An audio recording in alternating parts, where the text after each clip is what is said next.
Buongiorno cari amici e ben ritrovati in questo spazio in mia compagnia. Vi avevo lasciato alla fine del video i desideri con alcune indicazioni per un piccolo rituale necessario, insomma, per la realizzazione di un desiderio.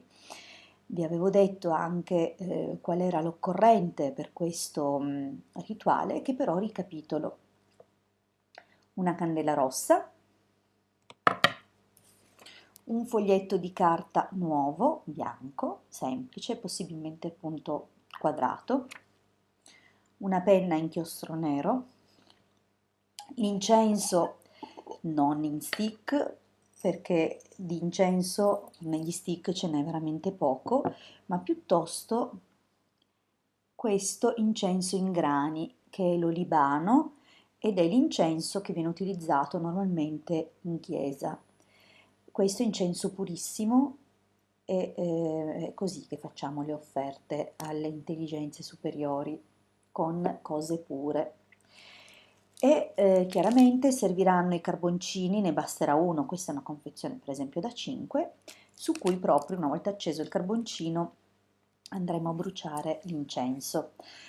Ovviamente per questo rituale è necessario anche un incensiere, cioè potrebbe essere un piattino di acciaio o di terracotta oppure proprio un bruciaincenso apposito che dovete sapere deve essere consacrato allo scopo ritualistico. Cosa significa?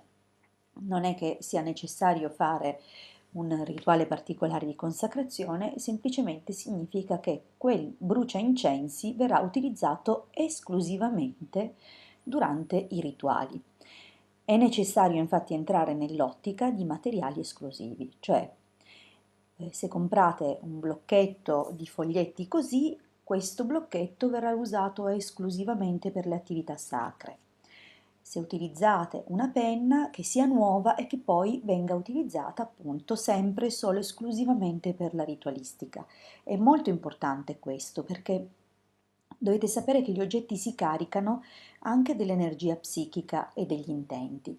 Pertanto è importantissimo che anche l'oggetto abbia all'interno del proprio stato vibratorio impressa una coscienza di un certo tipo, vale a dire appunto un utilizzo magico per il quale appunto l'oggetto viene consacrato dall'uso.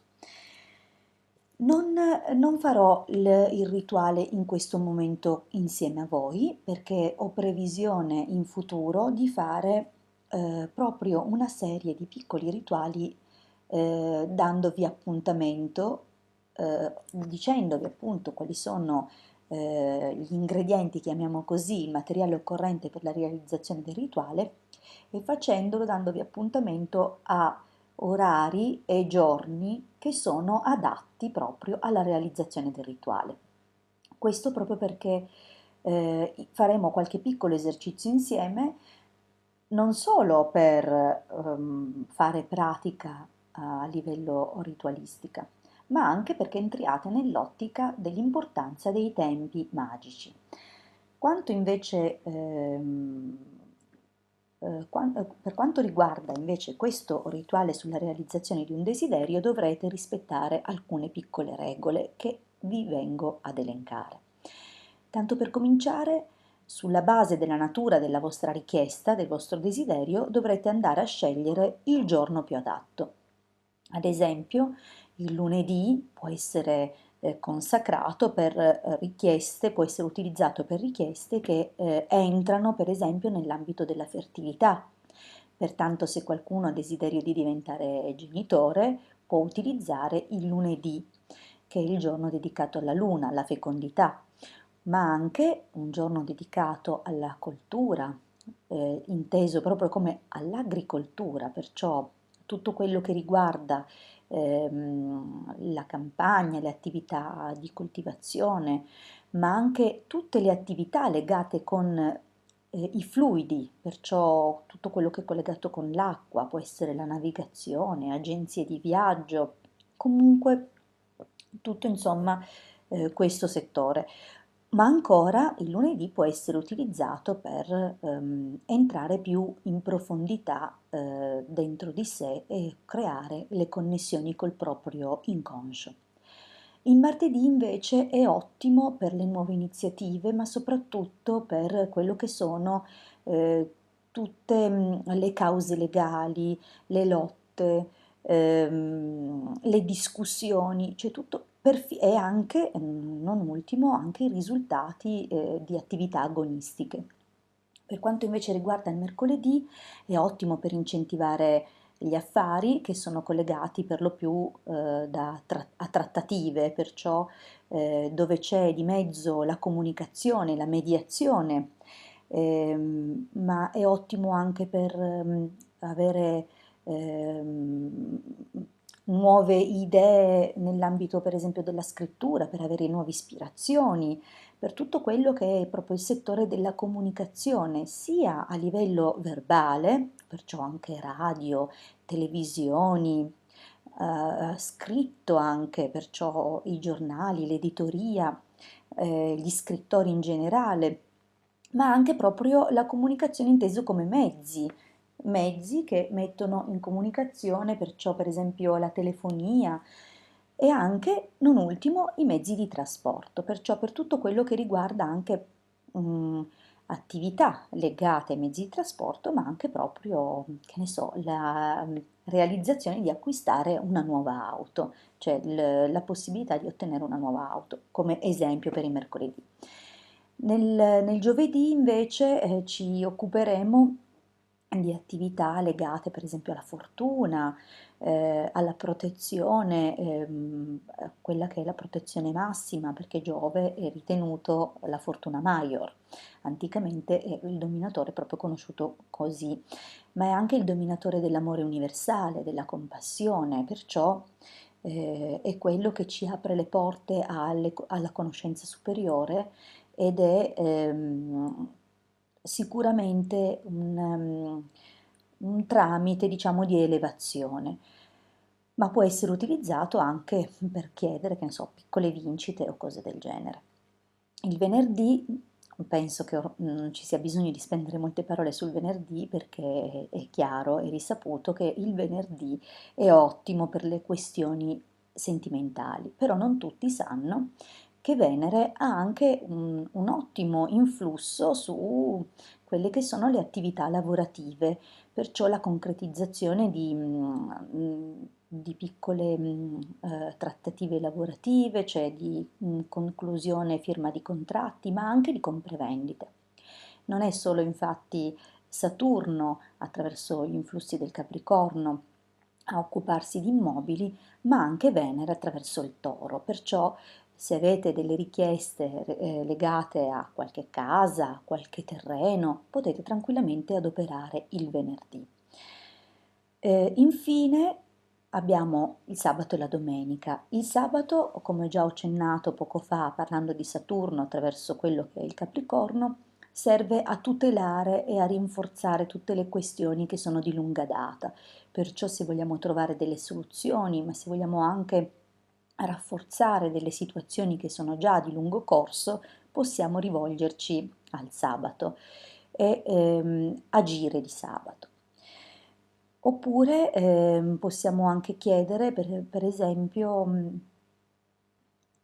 appunto, acquisti, trattative, l'intercessione di persone di una certa, non solo di una certa età, ma di una certa levatura sociale. Cioè se abbiamo bisogno di un aiuto e che qualcuno appunto ci venga incontro, ci sostenga, potremmo chiedere appunto questa cosa di sabato.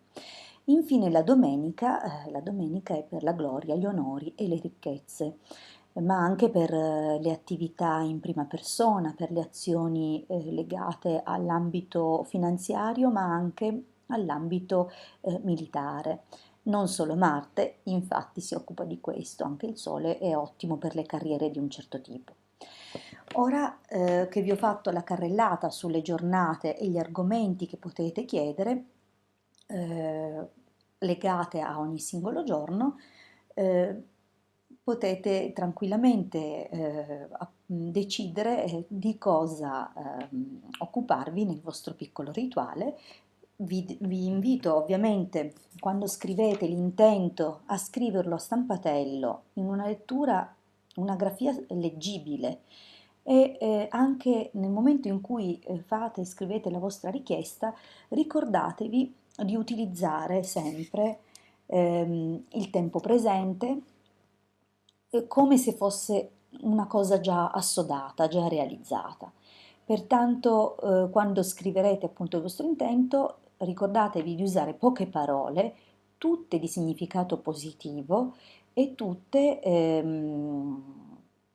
insomma, come se fosse già ottenuto. L'intento va poi letto almeno 3 volte e potete scegliere se leggerlo 3 o 7 volte. Questa è una regola proprio dovuta alla simbologia che c'è dietro il numero 3 e il numero 7. Ovviamente scriverete le cose prima, poi accenderete la candela, vi concentrerete con il biglietto dell'intento nelle mani, accenderete gli incensi, potrete, se volete, usufruire della lettura di un salmo. Io consiglio sempre il Salmo 23, il Buon Pastore, perché è un salmo molto completo e molto potente, che porta armonia, che porta benessere e che porta una fiducia assoluta nelle forze superiori e nel confidare appunto che anche nei momenti peggiori c'è sempre un sentiero sicuro per noi. Perciò, per quanto mi riguarda, il Salmo 23 è in assoluto uno dei più belli. Sono tutti bellissimi, hanno tutti un potere magico immenso, proprio di trasformazione. Ne parlerò poi in un video apposito. Però per il momento sappiate che se volete rafforzare un pochino la vostra richiesta potete accompagnarlo col Salmo 23. Leggete il Salmo 23, concentratevi sul vostro intento, pronunciatelo 3 o 7 volte. Quando lo avete pronunciato o 3 o 7 volte, vi fermerete ancora un minutino, due, tutto il tempo che sentirete necessario, a visualizzare il vostro intento come realizzato, e poi brucerete il foglietto sulla fiamma della candela. Lascerete consumare completamente la candela. I resti del foglietto andranno soffiati fuori da una finestra o comunque nel vento, anche se non c'è il vento, simbolicamente nell'aria, e i resti della candela possibilmente sotterrati, dove è possibile, insomma, per chi avesse un giardino, per chi non ce l'ha, insomma, può trovare magari un angoletto, una campagna, un posticino dove seppellire i resti della candela. Questo perché affidiamo questo nostro operato nell'ambito astrale all'elemento terra, che è l'elemento che concretizza tutto quello che viene creato prima nell'eterico. Con questo io vi saluto, vi do appuntamento alla prossima condivisione. Grazie per avermi seguito fino qui, un caro saluto dalla vostra Hildegarda.